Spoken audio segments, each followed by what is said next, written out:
It was a classic Big Ten rivalry at Madison Square Garden. Rutgers and Michigan State mid-second half. Michigan State was up by 10, and Cohen Carr throws down the thunderous one-hand slam to separate themselves, and Michigan State would go up by 12 and hope to keep their perfect record in the conference alive, despite MSG not being kind to them in the past, but they survived. As you take a look at your final score, 81-74 to get the victory over Rutgers. Spartans now improved to 17-2 on the season, a perfect 8-0 in the Big Ten, and will now see Minnesota on Tuesday. For more on this game, let's go ahead and say hello to our own Bill Raftery and Jay Wright, who had a front row seat to this game. Gentlemen, it is so great to see you. Bill, I'll come to you first on just your initial takeaways from this one.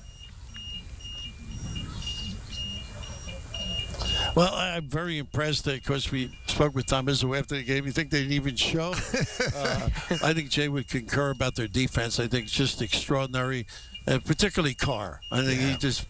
Ace Bailey's one of the great talents in the country, and he did as good a job as you can possibly do. I agree.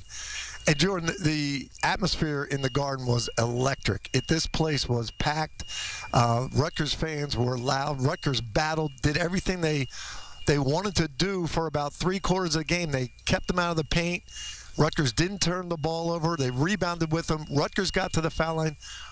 But we said it during the game. It's like death by 1,000 cuts when you're playing Michigan State. They just keep coming at you, keep coming at you. Jace Richardson was amazing shooting threes, but they've got so many ways to beat you, whether it be on the foul line or offensive glass. The maturity, too, when you think of it. Steve Peichel tried everything. We said man, 2-3, right? 1-3-1. 2-2-1, and then on the ball on the inbounder at the end of the game. So they did as well as they could possibly do without Harper playing. That's a great point. Harper just was not 100%, and they tried. Everybody stepped up. Ace Bailey didn't have the game that he'd like to have, but he still kept battling on the offensive glass, getting to the foul line. But Michigan State was just too much today.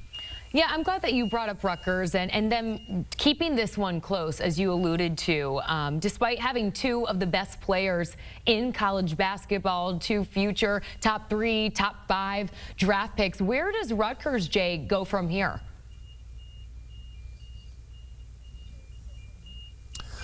Well, they got a great game out of Jordan Durant today. I think he had 26 career-high shot threes, drove the ball. Bailey has had a great game. He's played great every night. This was the worst game, numbers-wise, I've seen him have, but he played outstanding. And if they get Harper healthy, they've got a lot of good guys. Dylan Grant had a good game today. Somerville played tough, but they played maybe the best team in the Big Ten. I think they could get it going after this game. They got to feel decent about how they played today. They got to get healthy, I think, as you noted. That's the most important factor. And somebody's got to make some threes. That's big. I mean, you got two talented kids when healthy. The fringe guys, well, I shouldn't say fringe guys, but the guys on the corner on ball screens, they got to convert those deep threes. Most definitely. You know, Jay, you actually sat down with Tom Izzo before the game. You spoke about, obviously, the moment of playing at Madison Square Garden, but also the talent that we're both talking about that this Michigan State team was going to see today, specifically in Ace Bailey and Dylan Harper. You know, Coach Izzo gave his praise to Bailey and Harper, but also comparing Bailey to Kevin Durant.